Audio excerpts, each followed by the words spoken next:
Sir, மத்திய அமைச்சர் வந்து திமுக எம்பிக்களை மரியாதையற்றவர்கள் அப்படின்னு கூறினது வந்து சரிதான். ஏன்னா முன்னாள் முதலமைச்சர் ஜெயலலிதாவோட புடவையை உருணவங்க தான் திமுகவினர் அப்படின்னு ஜெயக்குமார் சொல்லியிருக்காங்க.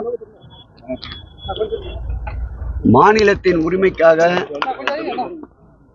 மாநிலத்தின் தன்மானத்திற்காக போராடுகின்ற ஒரு சூழலை மறந்து மத்திய அரசுக்கு, ஒன்றிய அரசுக்கு லாவாணி பாடுவதையே நோக்கமாக கொண்டிருக்கின்ற பாரதிய ஜனதாவிடம் கட்சியை முழுமையாக அடமானம் வைத்திருக்கின்ற ஜெயக்குமார் போன்ற அதிமுகவினருக்கு சுயமரியாதை என்பது அறவே பிடிக்காத ஒன்று.